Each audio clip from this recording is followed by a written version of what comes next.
है दोस्तों आप सभी लोगों का रेस ऑफ स्टडी एट 8 में स्वागत है। दोस्तों आज हम लोग कुछ क्वेश्चन करने वाले हैं मैथ का, ठीक है, जो कि पेपर में आया हुआ ये भी क्वेश्चन है। तो चलिए दोस्तों हम लोग करते हैं। जैसा कि क्वेश्चन को आप यहाँ पे देख पा रहे हैं कि दिया है, एक व्यक्ति अपने वस्तुओं को उस कीमत पर अंकित करता है जिससे उसे 40% लाभ होगा, ठीक है। उसके बाद बोल रहा है कि लेकिन उसने एक बिक्री सेल की घोषणा की और अंकित मूल्य पर 20% छूट प्रदान की, तो पूरे लेन देन में व्यक्ति का लाभ प्रतिशत क्या है, ठीक है। ऑप्शन 1 को आप देख पा रहे हैं 20%, ऑप्शन सेकंड दिया है 30%, ऑप्शन थर्ड है 32% और ऑप्शन फोर्थ है 12%, ठीक है।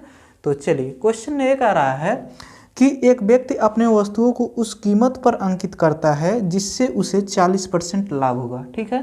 कहने का मतलब जैसे मान लीजिए जितने में वो खरीद कर लाया है, ठीक है, तो उसको ऐसा वो मार्क प्राइस कर रहा है, उस पर एमपी ऐसा कर रहा है कि उसको बेचेगा तो उसे 40% का फायदा होगा। तो सबसे पहले हम लोग यहाँ पे देखेंगे, जैसे मान लीजिए कोई भी सामान हम लोग खरीदते हैं तो हम लोग को जानते हैं कि उसे सीपी कहा जाता है, कॉस्ट प्राइस, ठीक है।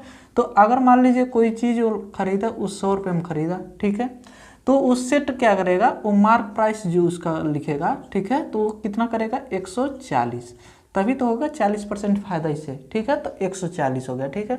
उसके बाद बोल रहा है कि लेकिन उसने एक बिक्री की घोषणा की और अंकित मूल्य पर 20% छूट प्रदान की, तो इस पे 20% छूट देने की बोल रहा हो, ठीक है। तो 20% जब इसका छूट करेंगे आप, तो कहने का मतलब 80% में इसका मतलब बेचेंगे आप। तो जब 140 का आप 80% अगर निकाल देंगे तो इसका सेलिंग प्राइस निकल जाएगा, ठीक है। तो 80/100, 10 से 10, 10 से 10, तो 14 से 8 में जब गुणा करेंगे तो कितना होगा, 14 8 112, ठीक है। इतना बात समझ में आ गया। तो यह जो आया आपका 112, यह आपका आ गया सेलिंग प्राइस, ठीक है। अब समझिए जैसे वो खरीदा था कितने में, 100 में खरीदा है और बेच कितने में रहा, 112 रुपये में, ठीक है। तो 100 रुपये में कुछ खरीदें आप और 112 में बेचें अगर, तो कितना फ़ायदा होगा आपको, 12 रुपये का फ़ायदा होगा। तो 12 का फ़ायदा हुआ, तो अगर परसेंटेज में देखा जाए तो प्रॉफिट परसेंट का हम लोग को पता होता है, फार्मूला क्या होता है, प्रॉफिट परसेंट इक्वल टू होता है प्रॉफिट अपॉन CP इंटू 100, ठीक है। प्रॉफिट अपॉन CP इंटू 100 ये फार्मूला होता है। तो प्रॉफिट हुआ 12 और CP कास्ट प्राइस कितना था 100, ठीक है, इंटू क्या करेंगे 100, ठीक है। तो यह आपका आएगा प्रॉफिट परसेंट। तो 100 से 100 कैंसिल हो जाएगा, तो 12% इसका मतलब क्या हुआ, उसे फायदा हुआ, ठीक है। तो चलिए दोस्तों अब हम लोग नेक्स्ट क्वेश्चन देखते हैं जल्दी। और नेक्स्ट क्वेश्चन ये है कि दे रहा है कि 5 सेमी त्रिज्या वाले, कहने का मतलब ये है कि 5 सेमी त्रिज्या वाले एक वृत्त में जीवा केंद्र से 3 सेमी की दूरी पर है, तो जीवा की लंबाई कितनी है, ठीक है। ऑप्शन 1 दिया है 8 सेंटीमीटर, ऑप्शन सेकंड दिया है 3 सेंटीमीटर, ऑप्शन थर्ड है 7 सेंटीमीटर, ऑप्शन फोर्थ है 4 सेंटीमीटर, ठीक है।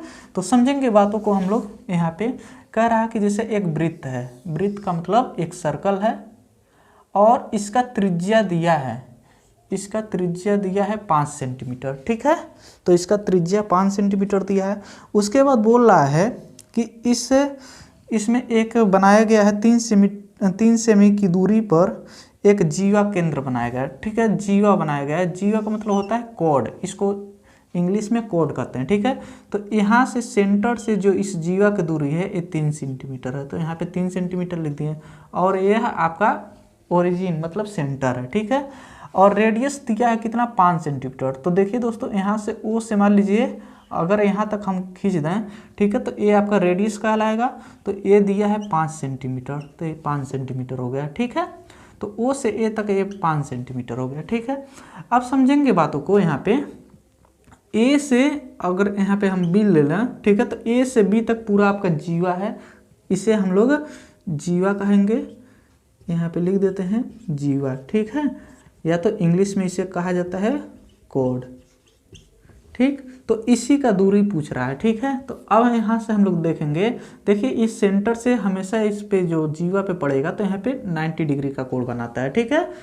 अब यहाँ पे देखिए यहाँ पे एक P पॉइंट ले लेते हैं। तो हम लोग इस AP को निकालेंगे, तो AP को निकालेंगे तो बाय पाइथागोरस थ्योरम से निकालेंगे, तो AP का मान आ जाएगा 4 सेंटीमीटर। ठीक है, तो ये 4 सेंटीमीटर कैसे आता है? बाय पाइथागोरस थ्योरम से। ठीक है, हम लोग जानते हैं पाइथागोरस थ्योरम में कि क्या होता है, यहाँ पे समझ लेंगे कि परपेंडिकुलर स्क्वायर, यहाँ से दिखा दे रहे हैं, perpendicular square plus base square equal to होता है हाइपोटेन्यूस स्क्वायर। सबको पता है, ठीक है, आप भी जानते होंगे। अब ये देखिए परपेंडिकुलर कितना है 3 सेंटीमीटर, तो इसे 3 सेंटीमीटर का स्क्वायर प्लस बेस कितना है, बेस नहीं पता है तो इसे लिखेंगे AP का स्क्वायर। हाइपोटेनियस क्या है, हाइपोटेनियस देखिए 90 के जस्ट सामने वाला क्या होता है, हाइपोटेनियस होता है। तो 5 सेंटीमीटर है तो 5 सेंटीमीटर का स्क्वायर। क्लियर है। अब इस 3 सेंटीमीटर का स्क्वायर करेंगे तो 9 सेंटीमीटर स्क्वायर आ जाएगा, प्लस यहाँ पे लिखेंगे AP का स्क्वायर इक्वल टू यहाँ पे 25 सेंटीमीटर स्क्वायर। ठीक है, ये 9 सेंटीमीटर स्क्वायर प्लस है, उधर गया तो माइनस हो जाएगा, तो यहाँ से आएगा AP स्क्वायर इक्वल टू 25 में से 9 घटाएंगे तो कितना आ जाएगा 16 सेंटीमीटर स्क्वायर। ठीक है, अब यहाँ से AP का मान आ जाएगा आपका कितना, ये रूट में होगा, रूट 16 सेंटीमीटर स्क्वायर, तो AP इक्वल टू हो जाएगा 4 सेंटीमीटर। ठीक है, तो अब देखेंगे A से P तक का जो दूरी आ गया ये 4 सेंटीमीटर आ गया। ठीक है, तो दोस्तों यहाँ पे समझेंगे AP जितना होगा ना उतना ही BP भी होगा। तो अगर AP का दूरी 4 सेंटीमीटर है तो BP का भी दूरी कितना होगा 4 सेंटीमीटर। तो ये 4 सेंटीमीटर यह और 4 सेंटीमीटर यह पूरा लेकर A से B तक का दूरी जो हो जाएगा ये कितना होता है, हो जाएगा 8 सेंटीमीटर। ठीक है, तो कहने का मतलब कॉर्ड का जो लेंथ आ गया 8 सेंटीमीटर, यही आपका आंसर हो जाएगा। ठीक है, क्वेश्चन नंबर नेक्स्ट जो है वो दे रहा है कि त्रिज्या 7 सेमी वाले एक अर्धगोले का वक्र पृष्ठीय क्षेत्रफल क्या है। पाई का मान दिया है 22/7 लेने पर। ठीक है, ऑप्शन ए दिया है 308 सेंटीमीटर स्क्वायर, ऑप्शन सेकंड जो है 462 सेंटीमीटर स्क्वायर, ऑप्शन थर्ड जो है 385 सेंटीमीटर स्क्वायर, ऑप्शन फोर्थ जो है 616 सेंटीमीटर स्क्वायर, जैसा कि क्वेश्चन को आप देख पा रहे हैं। ठीक है, तो यहाँ पे बोल रहा है कि एक त्रिज्या 7 सेमी वाले एक अर्धगोले का, ठीक है, कहने का मतलब अर्धगोले का मतलब हो सेमी सर्कल। ठीक है, यहाँ पे समझेंगे हम लोग, अर्धगोले का मतलब हेमिस्फीयर होता है, जैसे ऐसे बना रहे हैं, स्फीयर नहीं है हेमिस्फीयर है। ठीक है, इसका जो है त्रिज्या दिया है, त्रिज्या का मतलब रेडियस इसका दिया है 7 सेंटीमीटर, जैसे क्वेश्चन को आप वहाँ पे देख पा रहे हैं। ठीक है, उसके बाद बोल रहा है कि इसका वक्र पृष्ठीय क्षेत्रफल निकालिए।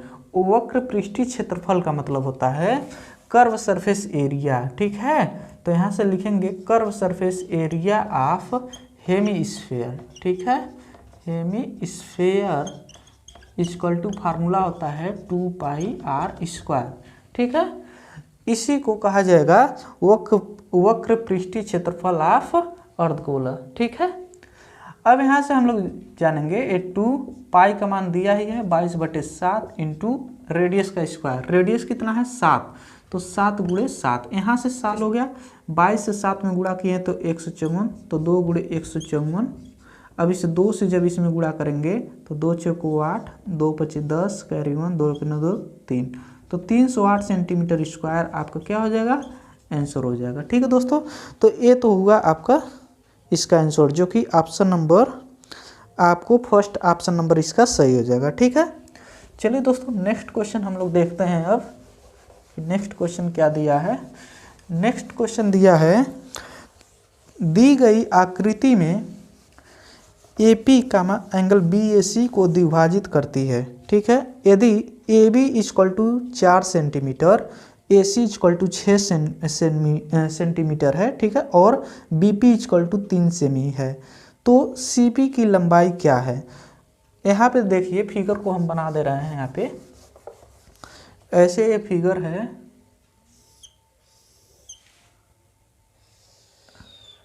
समझेंगे इसको, A है, B है, और यहाँ पर P है, और ये C है। ठीक है, यहाँ पे समझेंगे यह जो है एंगल, ये जो AP जो खींच रहा है, मतलब ये जो AP है इस एंगल को क्या कर रहा है, डिवाइड कर रहा है, मतलब दोनों को इक्वल में डिवाइड कर रहा है, ठीक है। कहने का मतलब जितना एंगल ये है उतना ही एंगल ये है, ठीक है। अब यहाँ पे आपको कुछ वैल्यू दिया हुआ है, जैसे ए बी का मान दिया है 4 सेंटीमीटर, ए बी का मान कितना दिया है 4 सेंटीमीटर। फिर से ए सी का मान दिया 6 सेंटीमीटर, यहाँ पे समझेंगे ए सी का मान कितना दिया है 6 सेंटीमीटर। और बी पी का मान दिया है 3 सेंटीमीटर, यहाँ पे बी पी इक्वल टू दिया है 3 सेंटीमीटर, ठीक है। हम लोग को निकालना है सी पी का मान, सी से पी तक का मान हमको बताना है, ठीक है दोस्तों।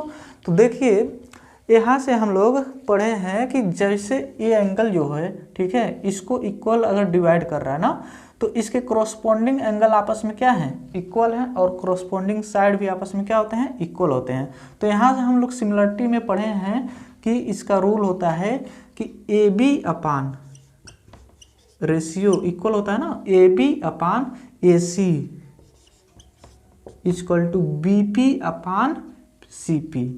ये बी पी अपान क्या हो जाएगा सी पी, तो यहाँ पे सी पी। अब ए बी कितना दिया है 4 सेंटीमीटर, तो यहाँ पे रखा जाएगा 4 सेंटीमीटर, ठीक है। ए सी कितना दिया है ए सी 6 सेंटीमीटर, यहाँ पे 6 सेंटीमीटर रखेंगे।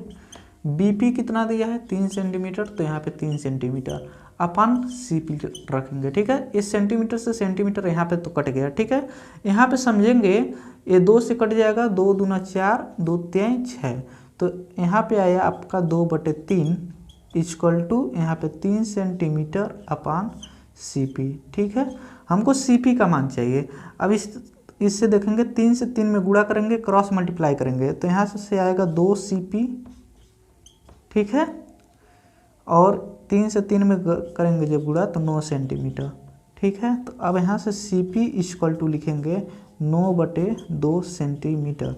इसको आप लिख सकते हैं सी पी इक्वल टू 2 से जब 9 में भाग देंगे तो ये 4.5 सेंटीमीटर, ठीक है। तो सी पी का मान आपका आ गया 4.5 सेंटीमीटर, जो कि ऑप्शन नंबर फर्स्ट इसका आंसर हो जाएगा, ठीक है दोस्तों।